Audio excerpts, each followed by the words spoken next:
Hello, welcome to today's IBM Cognos Analytics Self-Service Reporting and Dashboards webinar, brought to you by Webster Analytics and IBM. My name's Mark Fry, and I'm going to spend the next few minutes taking you through some of the new innovations in IBM Cognos Analytics, focusing on the three main areas of changes over prior versions of Cognos Business Intelligence. Firstly, an important disclaimer, we just have to make you aware that what you're about to see is not yet released product, and what eventually gets released may or may not be reflected in the content and demonstrations that you see today. So it's in the labs, it's currently under development, and is hopefully due for release in the near future. IBM Cognos Analytics is the imminent release of IBM Cognos Business Intelligence and has three key areas that differentiate it over prior versions. First of all, a refined consumption experience on both browser and mobile, making consuming content much more intuitive and easy. Secondly, a refined report authoring and analysis experience, allowing users to create reports and content much more easily and intuitively than previously.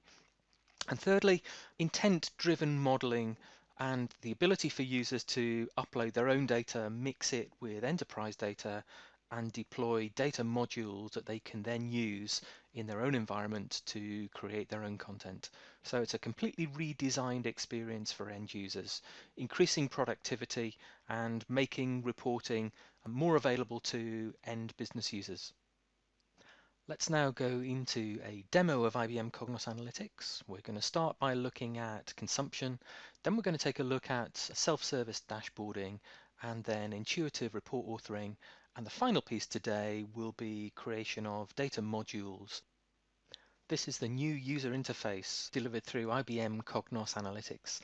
Over on the left-hand side, we have this panel that surfaces some of the key functionality that I would need to use on a regular basis. Up at the top, we have a search option, and Cognos Analytics includes powerful search capabilities out of the box. It's easy for me to search for content, and it's intuitive searching, so as I begin to type, you'll see that it's making predictions on things that I want to search for. So here I could go and search for sales, for example, and it will bring back hits based on the search terms that I'm entering. This is fully automatic, so as content is added into IBM Cognos Analytics, it's immediately available for users to search on without any kind of administrator input required to enable this. I can save commonly used searches and come back to those later, and I can also use the filter option to begin to filter my search results to bring back just content that I'm interested in seeing. It's also easy to clear searches and to begin again from scratch if I wish to. Below search is my content. This is an area into which I can save content that I'm creating, and this is personal to me, so I can keep things that I'm building and creating to myself until I get to a point where I'm ready to share them. Just below that is the team content section, and this is where I can deliver content that I want to share with my team, with others within the organization, to allow me to collaborate around insights that I've discovered within my data when looking for answers to questions. And finally, we have a recent option that allows me to get back to recently viewed items and content so that I don't have to spend time going back trying to search for things from scratch that I've recently been working on.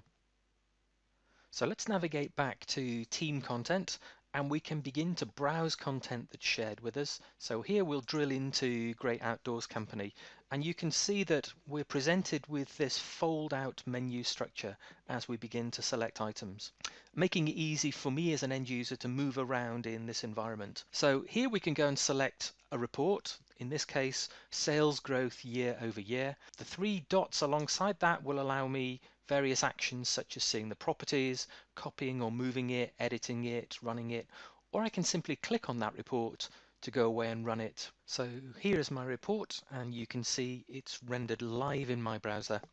And here we're in the new interactive viewer within IBM Cognos Analytics. And as we move our mouse around the objects within this report, you can begin to see that items are highlighted. As I start to select items, we then get context-sensitive toolbars appearing. So having selected my product lines, I could choose to filter them, to sort them.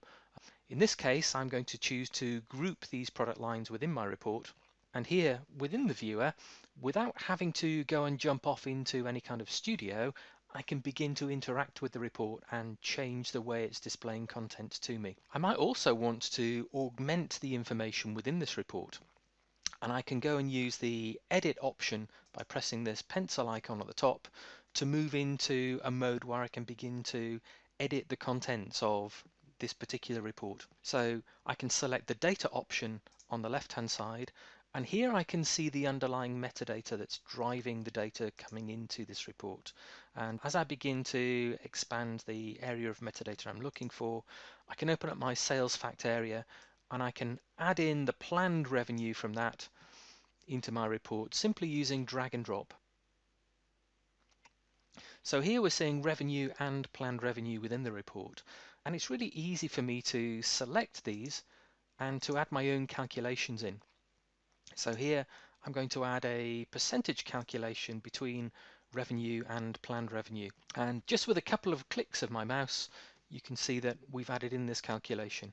Now I can also start making changes to things like data formats simply and easily, and if I just open up the properties for the items that I've selected, I can go and choose a particular data format as I desire. So here I'm going to pick percent with a format of 2 decimal places, and I can very quickly and easily make changes to my report, again just with a couple of clicks of my mouse. So here we're seeing progressive interaction within the report. Still with these items selected, I'm going to center those footings so that the summary values appear in the middle of the column. So here we can see progressive interaction within IBM Cognos Analytics. Properties are grouped and are intuitive for me to use. I can also use some of these other options up at the top. So I could choose to subscribe to this report. And this is where I can choose how and where I wish to receive it automatically. So here I could choose to receive it every Monday and every Friday. I can pick the time. So I'm going to go for 9 a.m.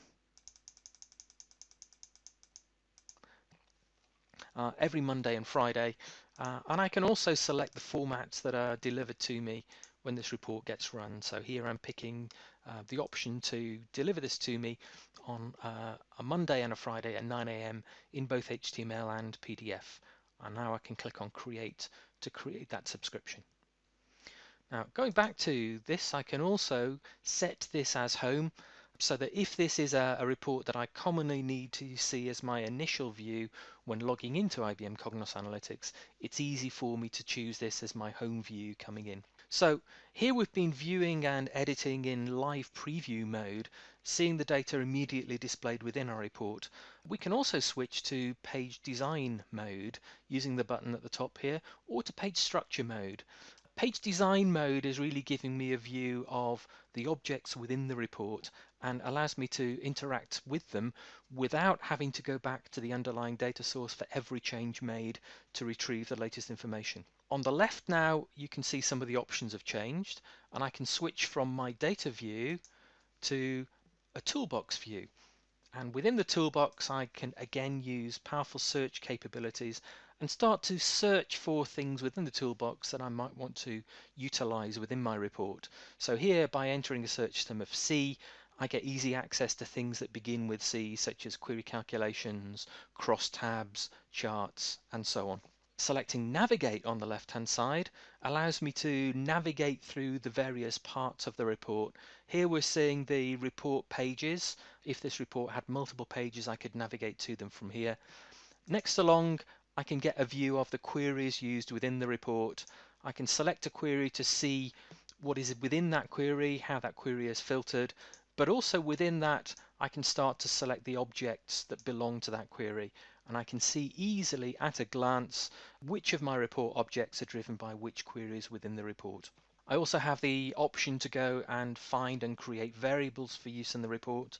Here we've got a couple of variables that are driving things like multilingual values in the report and conditional highlighting. So we can start simply with properties that are surfaced on demand as we click on things, and the graduated interface allows us to drill into the report and easily and quickly find the parts we're looking to amend, make the changes and save that report away. It's a graduated interface that allows users to consume reports, simple users right through to power users authoring pixel perfect standard reports. I'm going to save this report now.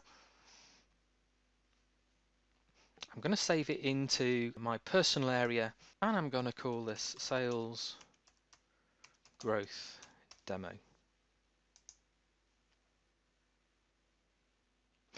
So having run my report, made the changes that I need to make and saved it away, it's easy for me now to navigate back to the welcome page. That report is still there and open if I want to navigate back to it, or if I'm done with it, it's easy for me just to remove it from the list of open objects. We also have a new simple way for users to create their own new dashboards from scratch. On the left hand side I can select the new object and select dashboard. And this is a fun, engaging, enticing way for users to create their own content quickly and easily. I can begin by selecting a layout. I could choose a single page dashboard. I could choose a tabbed layout where there are tabs that drive different pages, or I can select infographics and choose from a number of different infographic layouts. So here I'm going to select the tabbed layout. I'm going to choose a 2x2 template and go ahead and begin to create that dashboard. I can choose to work with existing data sources, or if I wish to, I have the option to upload my own data into IBM Cognos Analytics. So here I'm going to go and select a text file. In this case it's a CSV file of data that's been collected and collated from James Bond movies. And you can see that the IBM Cognos Analytics server has now uploaded that, analyzed it, and made it available for me to use either directly within my dashboard as a sandbox, or I could choose to create a data module that links this to other data that I could then use as the basis of a dashboard. Now I can go to my dataset section. I can add a new dataset for my dashboard. From my content, I can go and select the Bond movie data, and on the left hand side I now have that data available to me to use within my dashboard. I can start to bring in content from the text file. So on the left hand side I can bring in my adjusted box office figure and drag and drop that into the dashboard, and as I drop it into this top left cell, you'll see that in the middle is this little box with arrows in it. If I drop my value into that box, then it will expand to fill the cell that I'm dropping it within. Otherwise it will just minimize it within that box in a small frame that I can then resize as appropriate. And here, as I drop that value in, you can see that it's actually giving me the overall total for the adjusted box office measure that I brought in. Now I can add other data to that, so I could get hold of the film item from there and simply drag and drop it on top of that value, and automatically, without me having to decide up front what would be the best presentation mechanism for this, you can see that IBM Cognos Analytics is automatically presenting this in what it thinks is the best form. In this case, it's displaying it as a column chart here. We can bring other content into the dashboard as well. I can bring in the same value again if I wish to. In this case, I'm going to drag and drop it into the top right cell within my dashboard. This time I'm not going to drop it in the middle. I'm just going to drop it in that left corner and resize it so that I can see the value. In addition to that, I can bring in other values and drop them into that cell. So I'm going to bring in the Bond actor and drop it below that. And again, just resize that to fit. There you can see a distinct list of the different actors who've played James Bond throughout the years. So I can now start to select these Bond actors. And as I do, you'll see that they're having an impact on what's displayed in my dashboard. So effectively, we can begin to use these values as filters. And as I begin to choose different Bond actors, I can see the movies that they've been involved in. I can see the adjusted box office sum amount that they've generated, both in the chart on the left with a breakdown by movie and above on the right. And you'll see that I'm also able to select multiple Bond actors from that list, and as a result the dashboard reflects my selections. and deselecting those then takes us back. Now I can also pre-select items to drag into my dashboard if I wish to. So if I select the Bond actor, and there's this item called total dispatched, and that's referring to the total number of people that Bond has dispatched as he's been going through the movies. So I'm going to drag those two and drop them into the bottom right cell of my dashboard. And having selected both of those, you'll see that it's automatically giving me a chart from the outset, displaying this information to me in the way it thinks is best, so that I can gain value and insight from it. And again, as I start to filter on my Bond actors, I can do that from my list at the top. Alternatively, I could just start to click on them within this chart, and again you'll see as I interact with one of these, the rest of the dashboard is responding based on my selection. I might also want to bring in the film rating if it's not easy for me to see it in the list of items. As before, I can start to search for things, makes it immediately visible, allowing me to see where it is, and I can simply drag and drop that into my dashboard. And here we can see the different movie ratings of the movies. So if I choose PG movies, we can see which of these movies were rated as PG, who the Bond actors were, what the adjusted box office sum was, and how many villains the Bond has dispatched in those movies. And interestingly, if I choose an R-rated movie, the only one that was R-rated we could see is A License to Kill by Timothy Dalton as the Bond actor. My dashboard gives me complete control over what kind of visualizations are used within objects as well. So I'm going to duplicate this particular widget within the dashboard simply by using the duplicate option from the context sensitive toolbar. I'm going to move that duplicate copy to sit in the bottom left table cell, and then for this top left table cell I can then use the change visualization option from its toolbar to go and pick a different kind of visualization, and here I'm going to choose a word cloud. So here we're now seeing the same information presented in two different forms within my dashboard. And again, as I begin to interact with the different parts of this dashboard to filter the content, you'll see that these are reacting. So it's now immediately obvious that Skyfall is the biggest adjusted box office sum movie for PG-13 rated Bond movies. I can also bring in other content. Here on the left hand side I have options for adding other things. Here I'm going to choose to add some media. In this case it's going to be an image, and I can simply drag and drop an image object. I'm going to drop it into this right hand cell. I'm going to paste in the URL of the image I want to display, and there you can see it's an image of James Bond, and I'm going to drag and drop that so that it's centered within that cell. I can tidy this up a little now. I can pick up the actual box office sum amount and just drop it so that it's over the image of Daniel Craig here. For that I can go into its properties. I can turn off the background fill color. I can move these around too. So I'm going to move these ratings to the right hand side. Again, turn off the background fill. And for the list of actors, again I'm going to turn off the background fill for that as well, and then close up my properties window. So we've just tidied up the look and feel of this. Those are still available for use as filters, and you can see that as I'm selecting them they're having an impact on my dashboard. I also have the ability to decide ahead of time what kind of visualization I'd like to see in my dashboard, so that rather than relying on Cognos Analytics to decide for me what's the best form of presentation, I can choose myself in advance. So here I'm just going to cut this down to half of its original width, and on the left hand side I'm going to choose this add visualizations option, and I'm going to pick up a tree map object and drag and drop that just into that bottom right cell of my dashboard. Now here I can go ahead and choose what I would like to populate this with. I'm going to pick the Bond actor as my level 1 descriptive value. I'm going to use the adjusted box office as the size by value, and I'm going to pick the number of villains dispatched as the heat by value. So the more villains dispatched, the darker the tree map becomes. Just going to resize that to fit the landscape of my dashboard. And there you can see I've added in my own predefined format, deciding up front what kind of format I'd like to see.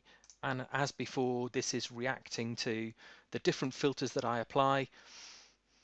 And I can even use this to do my filtering from this point forward. So here I can pick Roger Moore and see that his biggest adjusted box office film was The Spy Who Loved Me. All that remains now is to make a few last changes. Here I'm going to select the tab 1 option, edit the title, and I'm going to call this James Bond Analytics. And then I'm going to save this dashboard away. I'm going to save it into my content, and I'm going to call this James Bond Demo Dashboard.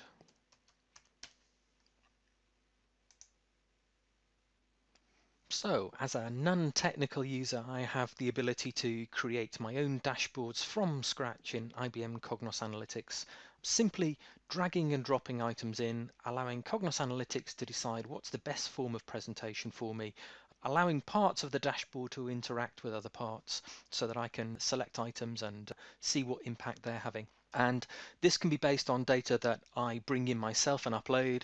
It can be based on data that's already out there in our corporate data resources, or even based on a data module that links the two together. So here I'll navigate back to my welcome page, and I'll just close down that dashboard.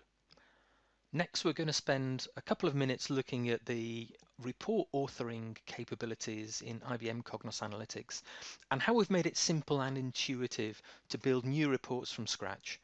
Here I'm going to select to build a new report. As with dashboarding, I get presented initially with a selection of templates. Here I'm going to pick a 2x0 template, but as well as templates we can also choose from predefined themes. Here I'm going to select the cool blue theme and go ahead and begin to assemble content within my report. We can see the same look and feel as in consumption, as in dashboarding, with the pane on the left where we can select items. I could open a package and begin to bring in data items. I could go to the toolbox and I could go to my data containers and choose to bring in things like lists, crosstabs, charts, and so on. But maybe a simpler and more intuitive way of doing this kind of thing is to go and use the plus in the middle of these cells. And here we're presenting a list of the commonly used objects that we might want to bring into this point as a wheel. So in this case, I might want to choose to add a visualization into this left cell of my report. I'm going to narrow these down to column visualizations, and I'm going to choose the column with palette and theme visualization to add into this left-hand cell. I'm also going to add in content to the right-hand cell as well. Again, I'm going to do this from the wheel. I'm going to pick a visualization. This time I'm going to choose bubble, select the packed bubble visualization, and bring that in and use it in the right-hand cell within my report. So at the moment I'm bringing in these visualizations, and at this point, if we go back to data, you'll see I haven't yet chosen where I want the data to come from. If I save at this point, I'm effectively just saving a template that could be used for reports based on a number of different packages that might be available to me in future. But if I want to go ahead and actually bring data into this report, I can then choose the Open a Package option. And this time I'm going to pick up from my team content something from the Great Outdoors Company. Within that, I'm going to navigate to the Models section, and I'm going to use the Go Sales Query package that's been provided. And these are the same kinds of packages that you could use in prior versions of Cognos Business Intelligence. This is one that we've brought through for use in this demo environment. Here I can open up my Sales Query area, and I can start to see the content available to me within this package. As I start to pick up items from here, I could pick up revenue, for example, and drop that in as the size of my column chart.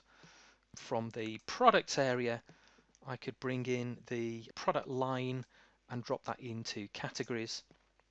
And from retailers, I'm going to pick up the region and drop that in as the series of my column chart. And now I'm going to start to populate the visualization on the right hand side. Here I'm going to pick up the unit cost and use that as the size of my bubble chart. And from products, I'm going to pick up product line and use that as the series of my bubble charts. Here we have complete control over objects within the report. I can select my visualization on the left hand side. Once that's in focus, I can go and use this Show Properties button up at the top. And here I can get access to the properties of the object that's currently selected. I'm going to go and change the palette from a blue style palette to a dark fluorescent style palette. I could change things like the width, the height, the name, the legend. All of these properties are available to me as I open and close this properties window on the right hand side. I'm going to edit the text up at the very top here and give this report a title. I'm going to call the report Product Revenue and Cost.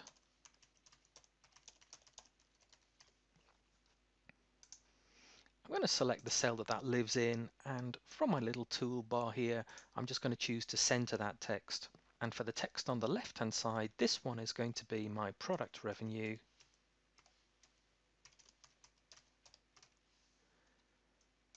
And on the right hand side, this is going to be my product cost.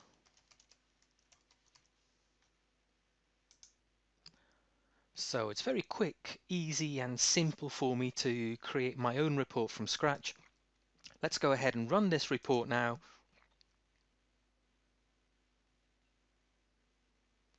And here you'll see that report now run and rendering within my browser.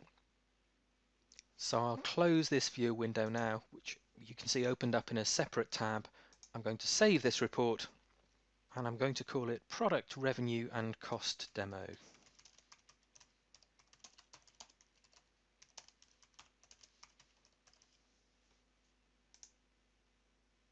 As before, I can navigate back to my welcome page, and if I'm finished with that report, I can now remove it from the list of open content. The final piece I want to show you today is the new modeling capabilities for end users through a web browser.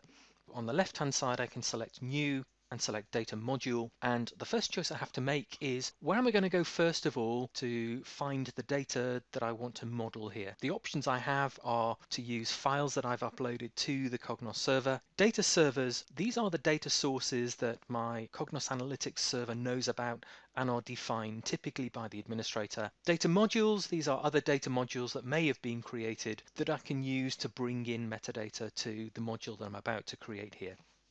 I'm going to select data servers to begin with, and I'm going to choose one of our sample data sources called Great Outdoors, and from that I'm going to pick a database called Go Sales.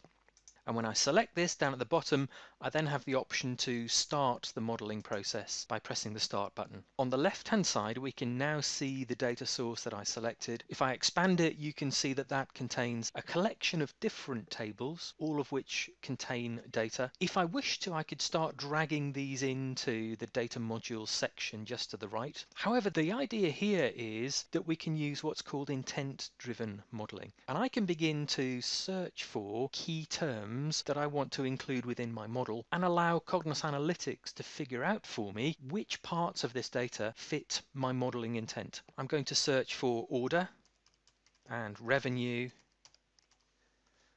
and when I press go, it brings back a proposal matching those search terms within the data source it knows about currently. It's found these three items: order details, order header and product. And I'm just going to start by adding this as an initial modeling proposal. You can see that as we've added this proposal, it's figured out that there are inferred relationships between these tables within the data source, and it's put these relationships in for me. It's trying to take away some of the pain of understanding how the different tables link together. I can also see that these three have been brought into my data module, and I can expand these and see the items of data within them. I can start to add my own calculations and objects into here as well. For example, from order details I could select quantity and also select unit sale price, and if I right click I can now create a calculation, and I'm going to say the quantity multiplied by the unit sale price as my calculation. And then if I go and select that, I can rename it, and I could call this something simple like revenue. For the revenue item that I've created, I could use the properties window to go and see how will this be used later on if I start to bring it into my dashboards, for example. Here I can choose the way it gets aggregated. We've assumed that it's a measure, and now I've told my module that we want to sum this as it's used within reports. If I go and look at my unit cost and my unit price and my unit sale price, you'll see that it's brought through some initial assumptions about how these should be aggregated as well. It's assuming that we should sum them, but given that these are unit prices, I'm just going to change the way those are aggregated so that they're averages rather than sums. And you'll see now that each one of these has picked up that new aggregation type. Other things we might choose to do while we're in here, retailer name, for example, I could select this and use the clean option. And it might be I know that my data quality is somewhat lacking in this underlying data source. So I could choose to do things like trim leading and trailing white spaces. If I was linking something in an external file to this data and everything in the external file was in uppercase, I could very simply convert this to uppercase by using the uppercase option so that we can link appropriately. I could even do things like just extract parts of values. There's a substring option here where I could say just extract from character 1 to character 20 of this and use it as a value within my module. With the information that we've brought into this proposal so far, you can start to see how we can make some decisions about how that information is going to be used later on. We can do other things as well, such as add in extra data sources. It might be that I have some other information in a text file that I would want to add into this proposal. I'm going to go to selected sources and use the plus to add another data source. This time I'm going to choose uploaded files, and here's a file that I uploaded earlier called My Team Products. This is the file that I would like to link into the proposal that I'm currently working as. And I'm going to hit start as before. And now you'll see this time in the selected sources area we have both the Go Sales data source and as well the My Team Products text file that I've uploaded. As before, we can do intent driven modeling. I'm going to type in some search terms again, order and revenue. If I add the word product into my search and hit go, you'll see that it then understands that this is something that's also in the second data source that I've brought in. I'm going to take this and use this new list of objects as a proposal. At the moment, the product isn't recognizing that there's something common between these data sets. This is a capability that we're looking to add in a little later on. For now, though, it's an easy job for me to go and start linking these together. If I look in order details, I have a product number. If I look in this Excel spreadsheet that I brought in, I also have a product number. And it's easy for me just to select these two, right click and choose the join option. I'm going to say include matching rows only, and I'm going to change what's called the cardinality. Each entry in My Team Products could actually have many entries in the order details table. So I'm just going to reflect that within the relationship that's set up. And there you can see that this is now linking into the set of tables that we previously brought in the previous iteration. I can use my little button up at the top to turn on things like cardinality. And I can see that one entry from My Team Products could relate to many entries in order details.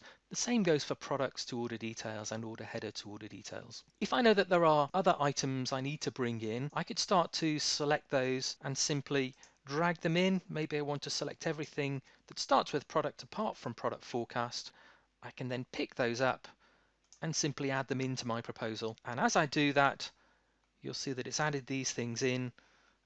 Also, it's inferred the relationships as we saw last time. So within just a few clicks, I have quite a comprehensive data model that I could then start to use to create content within IBM Cognos Analytics. Now at this point, I could choose to save this data module and then begin to use it. However, before I do that, I might actually want to go away and try it. And there's this very handy try it option that I can use to make sure that the content I'm building within this module is working in the way I expect it to work. From the My Team Products spreadsheet, I could go and pick up the team member from order details. I could pick up my quantity, drag that in, and run this as HTML. And that's just telling me, is this the appropriate data? Am I getting the kinds of results I would expect to see if I decide to use this later on in my dashboarding and Cognos Analytics environment? Simple, easy, intuitive modeling capabilities available to me as a business user through my browser. I'm just going to close down the reporting piece and I'm going to save this into my content, and I'm going to call this product order demo module.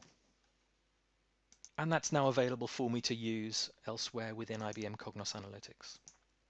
This is all we have time for in today's demonstration. Thank you for watching. We'll now switch back to our presentation. Thank you for attending today's demo. We hope that you found it useful. If you want to find out more about IBM Cognos Analytics, you can go to the ibm.biz Cognos Analytics website. You can see the link for that displayed here. And for information on Webster Analytics, visit www.websteranalytics.co.uk. Thank you.